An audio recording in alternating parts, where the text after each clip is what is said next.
Hello and welcome to Fight News Now, your weekly stop for all the news in mixed martial arts. My name is John Pollock, and over the next 30 minutes, you're going to be hearing from the likes of Daniel Cormier as well as Dominic Cruz, Team Alpha Male members TJ Dillashaw and Uriah Faber, who will be by, as well as UFC Hall of Famer Ken Shamrock. Of course, we've got 3 rounds with John Ramdine and Robin Black as they tackle this Saturday's UFC card, and it's a look at the Expendables 3 on the shift. We won't waste any time, and we kick it off with this week's newsmakers.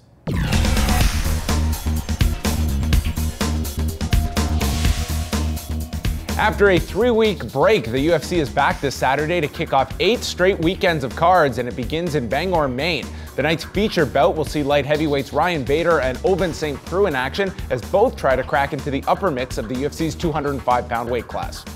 After both Ryan Bader and St Preux picked up wins at UFC 174 in June, there was immediate talk that the two 31-year-olds would face off sometime down the road.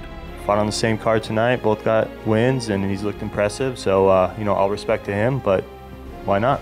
Within a week, the fight was officially signed as the main event in Bangor, Maine. While the two fighters may be the same age and have the same number of professional fights, their path to this bout has been very different. Ryan Bader burst into the UFC by winning the 8th season of The Ultimate Fighter. He would push his record to 12-0, beating notables Keith Jardine and Antonio Rosario Nogueira along the way.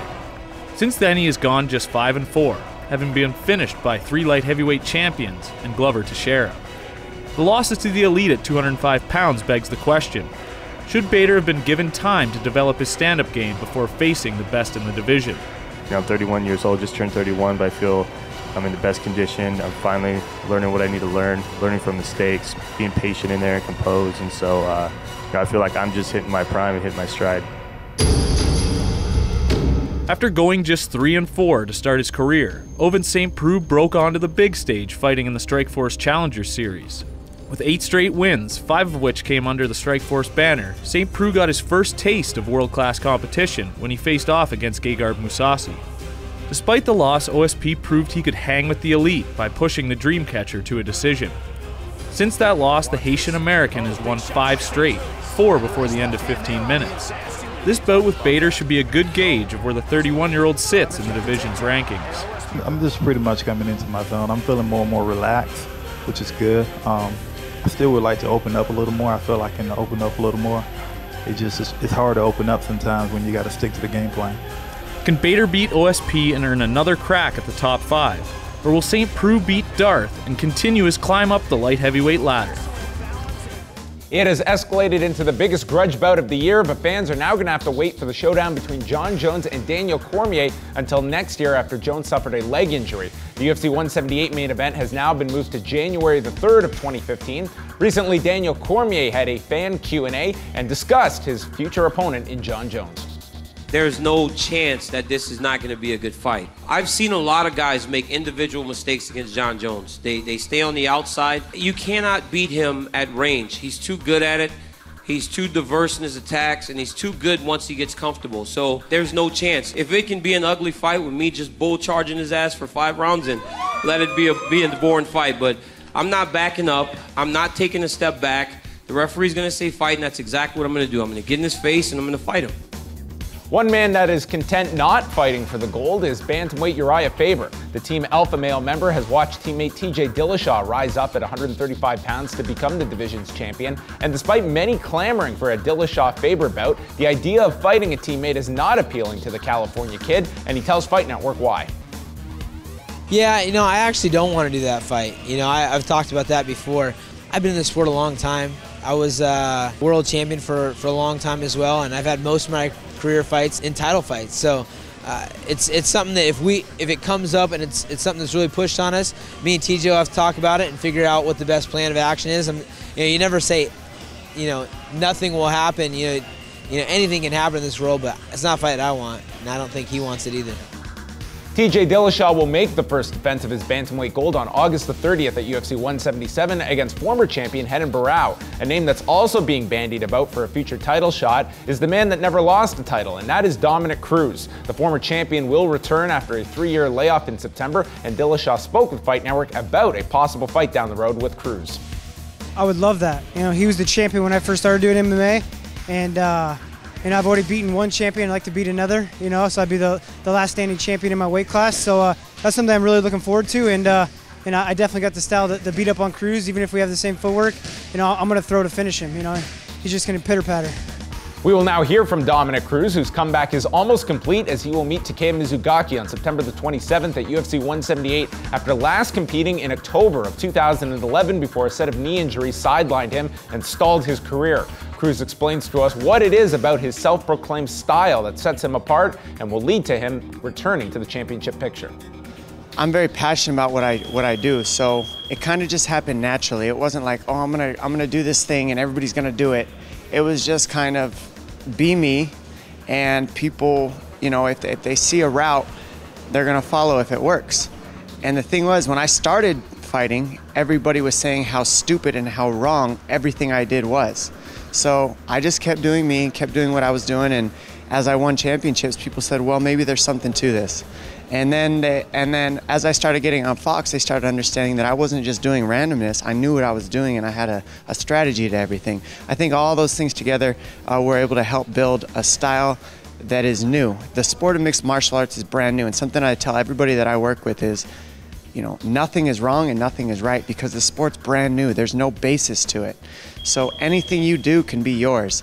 I always tell people, take what I do and don't follow it exactly, but take what I do and make your own style from it and add to it. Make your own movements to it. There's a basis to it.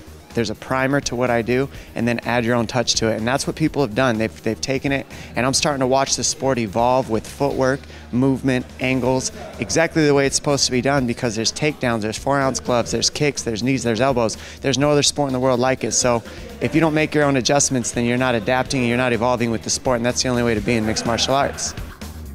When you speak about loaded weight divisions, the UFC's lightweight class is about as deep as you are going to find, and that makes it difficult at times to garner attention for a rising 155-pounder. For Miles Jury, he has slowly made his way up, and after a win over Diego Sanchez earlier this year, he now has a date with Takanori Gomi in Japan next month. Our cameras caught up with Jury to discuss fighters being forced to evolve. Guys that don't evolve are always going to be fan favorites, and you know, usually you see the guys that don't evolve are the guys that like to just stay in the pocket, throw big shots, and really put fights on for the fans. So I always feel like there'll be a place for them. You know, they might not ever be top contenders again or champions, but they'll always be you know, crowd pleasers, and fighters like that always stay around.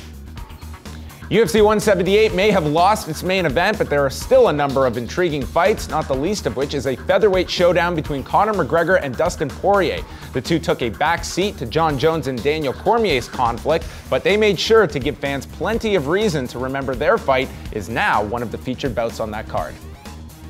I say things and then I go out and do them. And people doubt me when I say them until I go and do them. I set out to drag the UFC back by the scruff of the neck like I said I would. I set out to get my teammates out like I said I would. And now I'm done with it. Now it's done. Now we're on to the next chapter. Kept talking more and more hype and more hype. And I saw an opportunity here to maybe headline a card or be on a big pay-per-view, get a lot of light on the featherweight division, and get to shut this guy's mouth. This is my house. You know what I mean? I've built where I'm at from the ground up. Next chapter is taking P-Head clean out. I don't know where he's going to go after this. You know, I believe his career is deteriorating. His skill level has stagnated. Personally, I don't think he wants to fight. I get the same vibe off of him as I got off of Cole.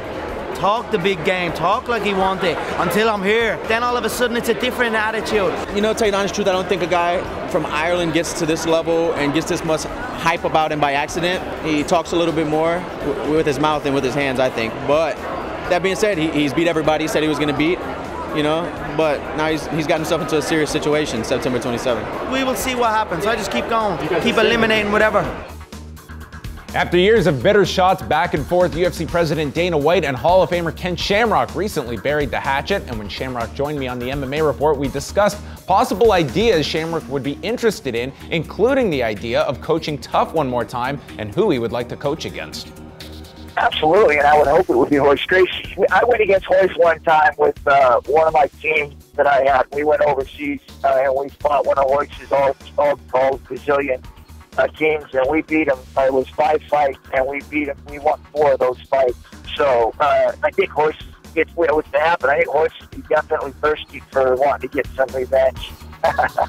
The last time Shamrock coached Tough was on Season 3, and the winner of that season was Michael Bisping, who has since gone on to coach the series on 2 separate occasions. With the recent news that Vitor Belfort would be granted a license by the NSAC and receive a middleweight title fight, Bisping, who has rallied against PED use for years, shared his thoughts on the decision to license Belfort in Nevada. You've got Vitor Belfort, who is a renowned cheat, a prolific abuser of performance-enhancing drugs.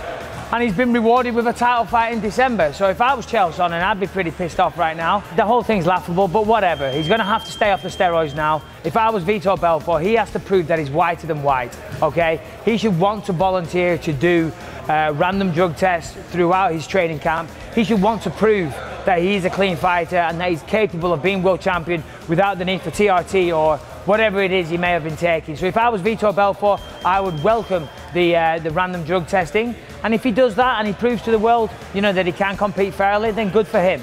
And if he does that, then I wish him all the best in his title fight against Chris Weidman. Will he be the same Vitor Belfort? I doubt it. I think we saw him at San Jose at the weekend. He was cornering somebody, and I think you could already see the effects on his physique. He looked a lot smaller than what he has done in the past. And we are here with John Ramdeen, and yeah, Jones-Cormier isn't happening, but light heavyweight action headlines on Saturday night. Are you guys going to be discussing this big main event on 3 rounds? No, we are not going to be discussing the main event between Ryan Bader and OSP. We're looking to the future and the fight night cards that involve a former lightweight champion and a former Strikeforce middleweight champion. Wow, no Bader, no OSP coming up on 3 rounds as we continue on Fight News Now.